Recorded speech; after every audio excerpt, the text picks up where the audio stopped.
welcome back to Happy Bake Day, where every day is a happy bake day. Hope you had a really great week. Today we are making one of my all-time, hands down favorite desserts. I live here in the Southeast and it's very, very, very popular, especially when you pair it with barbecue. Any guesses as to what we're making? If you guessed banana pudding or something along the banana pudding lines, you would be correct. We're going to be making banana pudding bars with a Nilla Wafer Crust drizzled with some salted caramel sauce on top. It's going to be banana-y and vanilla-y and delicious-y. We're going to make this recipe in a few different parts. Part one, we're going to make the crust. And we're going to make the crust first because it needs to sit and completely cool down to room temperature before we can add our filling. Part number two is going to be our salted caramel sauce. That will end up sitting in our refrigerator for it to also cool down.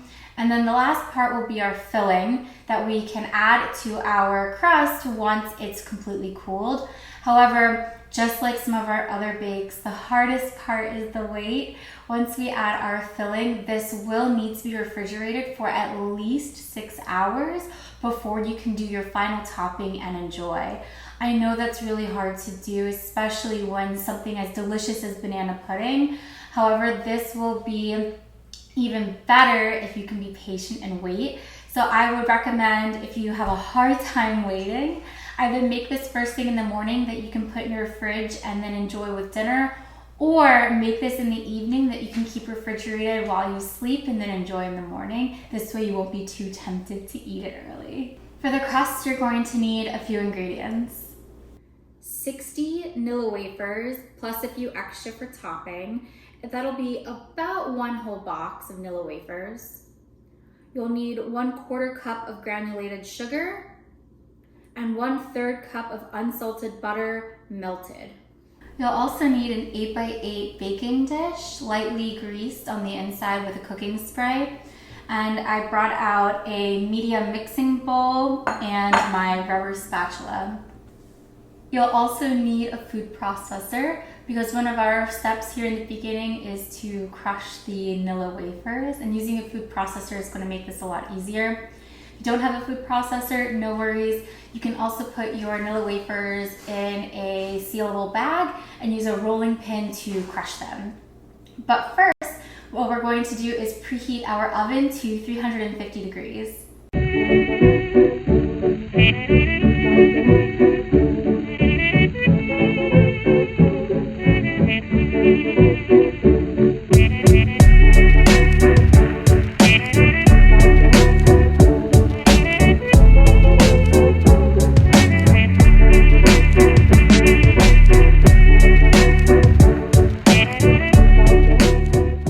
Our Nilla wafers are completely crushed and they smell so good.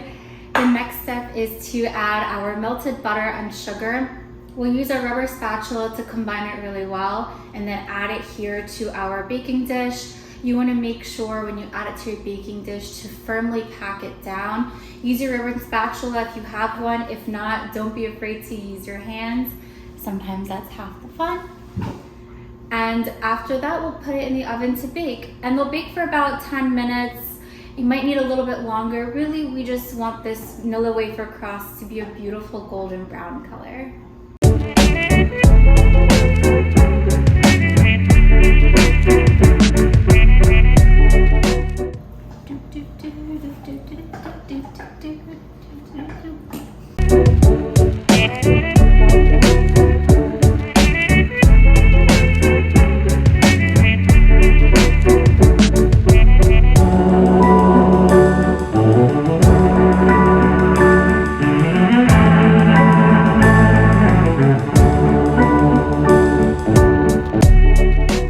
Our Nilla wafer crust is cooling in the background.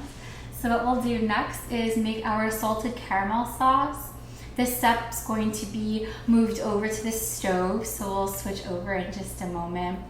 You can keep it up in your refrigerator for about a month if needed, as long as your container that you're keeping your caramel is completely sealed.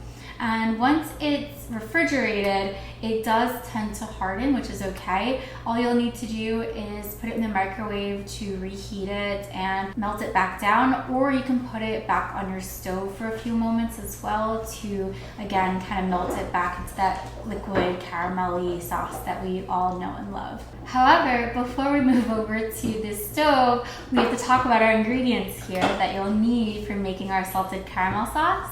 And what you'll need is 1 cup of granulated sugar, 6 tablespoons of salted butter that should be at room temperature and cubed, 1/2 cup of heavy cream also at room temperature, and 1 teaspoon of salt.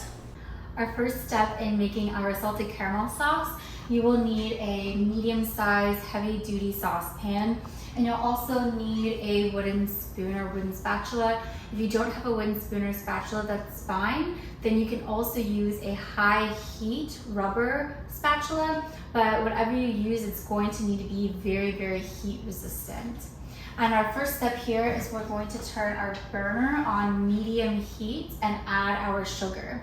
You want to consistently stir the sugar. You don't want to stop stirring. This is going to be an arm workout, but you want to consistently stir until the sugar melts down and it's going to form a dark amber colored, thick, melty mess.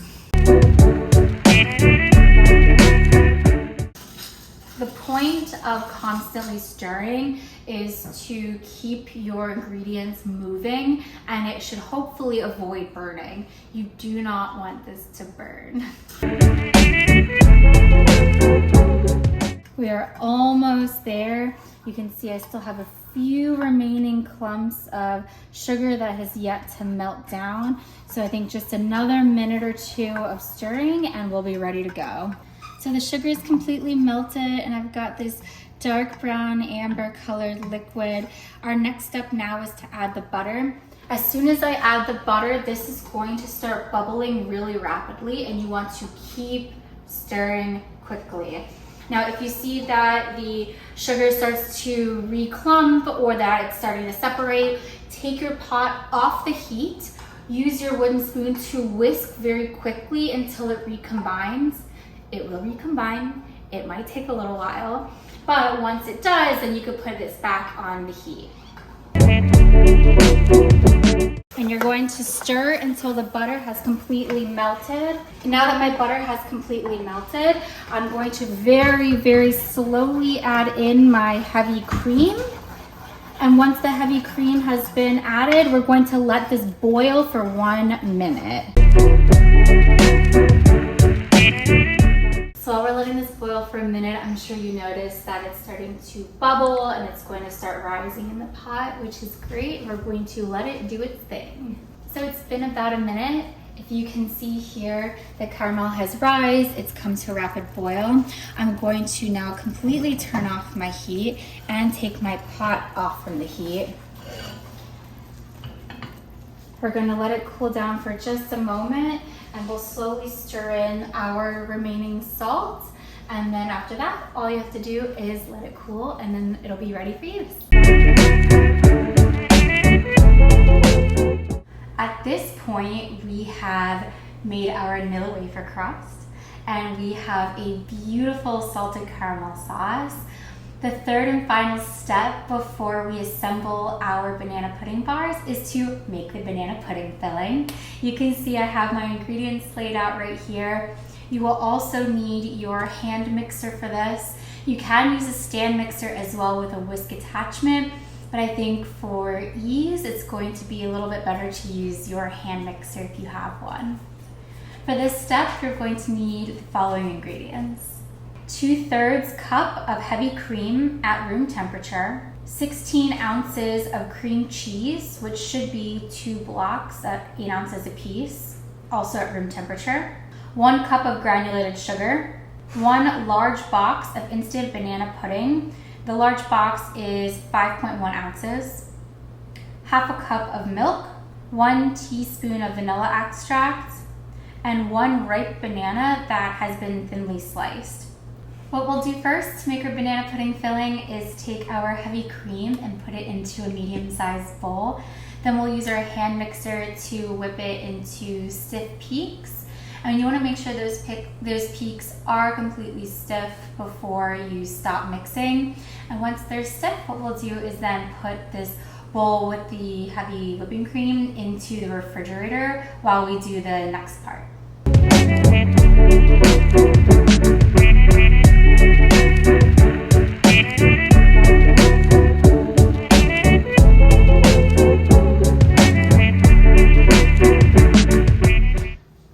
Voila! I broke out a much larger bowl this time, and we're going to add both blocks of cream cheese and use our mixer to whisk the cream cheese until it's nice and fluffy. Once our cream cheese becomes fluffy, then what we will do is add our sugar, vanilla, milk, and our banana pudding powder all together, and we'll reduce the speed at that point until everything is really well combined.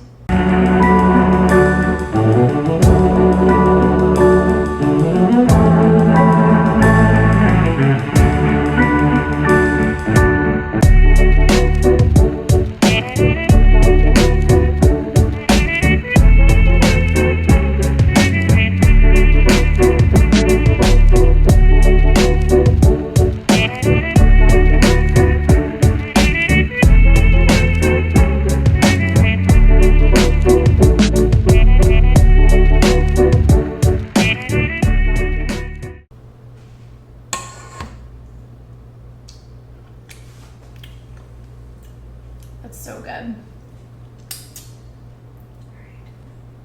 With our banana cream cheese mixture finished in this bowl, I pulled the whipped cream mixture out of the refrigerator, and we're going to use our rubber spatula to fold in the whipped cream into the banana pudding mixture. Now, just like when we made our meringue cookies, be careful just to take the whipped cream that's in the center of the bowl and not to scrape down the sides. And we want to do that because the sides have not been whipped and incorporated as well as the center part, and we don't want this banana pudding to become loose. And you can see here that I just took from the middle.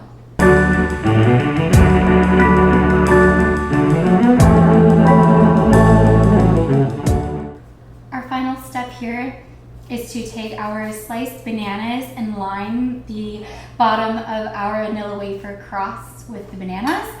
Then we will take our banana pudding and spread it across the top.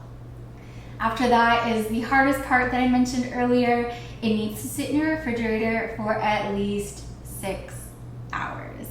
This will help it set, it will help it chill, it will help it become absolutely delicious.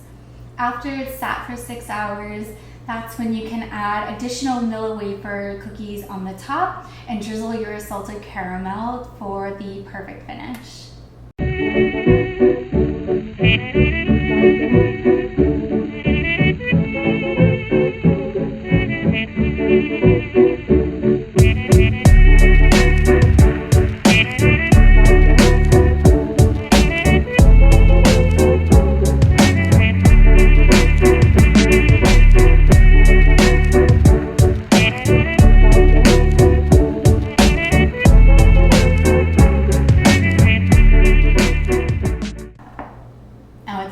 It goes in the fridge for the next 6 hours. See you then. 6 hours later. So it has been a very long 6 hours. I don't know if you're like me, where you were impatiently checking your refrigerator every 30 minutes to see if your banana pudding filling had set. But good things come to those who wait, and our pudding filling has finally set and it looks fabulous. So the last step here before we can enjoy our banana pudding bars, I have the remaining Nilla wafers from the box that we used earlier to make our crust. I'm just going to line the top of my pudding here with my Nilla wafers and then cut and serve. So I do have my salted caramel that we made earlier as well in my refrigerator. You can drizzle your salted caramel on top of the bars before you serve them. I do recommend waiting until your bars are cut and plated before adding your salted caramel drizzle, and not doing it while your pudding bars are still here in your baking dish.